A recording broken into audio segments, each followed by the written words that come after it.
Yeah, hey guys, as you all know, Sunday Night Football, we partnered up with Bet365 this season. So go in, listen. They're running NFL specials throughout the entire season. So Thursday Night Football, they have a $10 safety net bet there. You can go in and kind of do that whole deal where you can make the bet, and if it doesn't pan out, you get the $10 back. Sunday Night Football, they have a $365,000 jackpot in that thing. Place a $10 bet on the first touchdown score and get a split of $365,000 in bonus bets if your player scores the final touchdown of the game. So they have that going. They have Monday Night Football promo as well, 50% super profit boost tokens on same game parlays. So all of that going on over there at Bet365, including some markets that you just don't find at some of the other books out there. So if you have not gone in and tried out Bet365, go in, take advantage of those specials running all season long. And of course, if you have a gambling problem, 1-800-GAMBLER. So let's get to Sunday Night Football here, Noops, and that is the Kansas City Chiefs on the road at the New York Football Giants. This is currently 6 in favor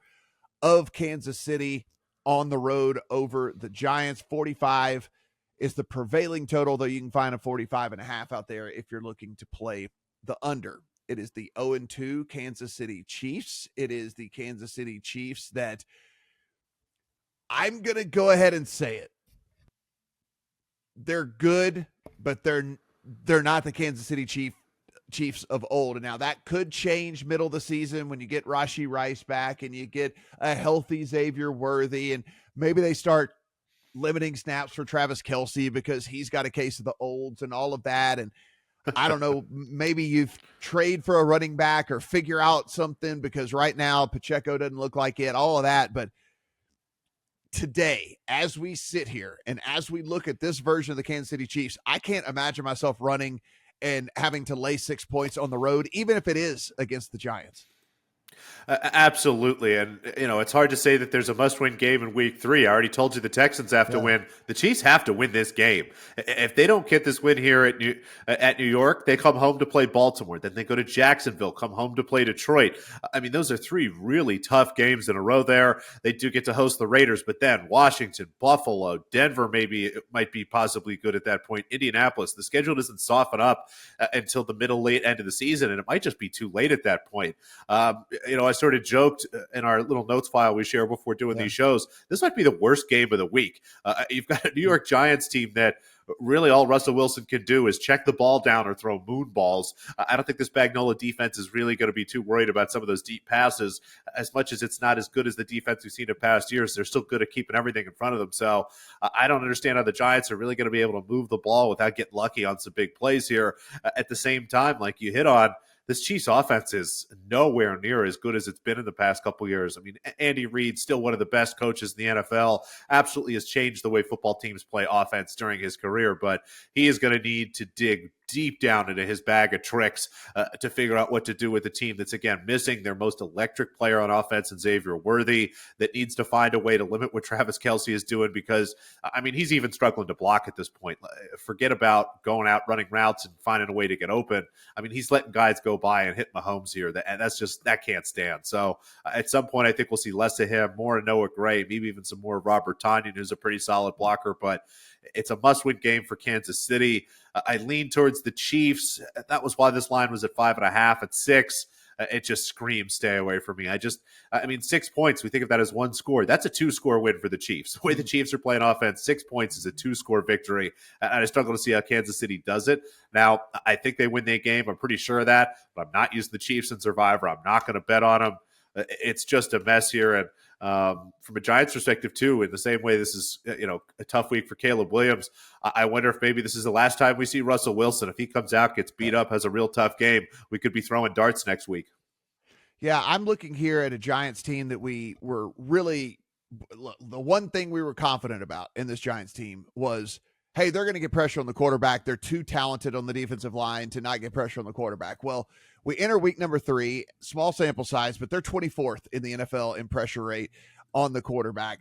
I think the low-key story here is that this offensive line for the Chiefs isn't very good. And I think this is the first time in a long time that Patrick Mahomes is having to operate behind an offensive line that is actually weak. Now, there's been weak spots in his offensive lines in the past, but there were always a couple of studs that kind of masked the overall thing that was going on there. Whereas right now, the whole unit is just mediocre at best for him. And I think they're having to adjust what they really want to do there. But I want to hold on to that handicap that, okay, here come the Giants. They're going to make life hell on Patrick Mahomes, but they have not done it through 2 weeks. They have not been able to get to the quarterback on a consistent basis through 2 weeks. And that's not to say that they won't figure it out here in week number 3, but I can only go with what I've seen so far. And that just hasn't happened. And so, boy, I was really kind of coming in here with the thought of, okay, here it is. This is it. They're not even going to have to blitz. They're just going to get pressure on the quarterback left and right. Mahomes is going to have a hell of a time. And maybe I just hold my nose and take the stinky 6. But in the non-blitz pressure rate, the Giants are 30th in the NFL. Like, there's only 2 teams worse than them that are getting pressure on the quarterback when they're not blitzing. And so I just can't get there with it. I mean, the one thing I guess we know is, like you said, Russ is just going to throw moon balls, right?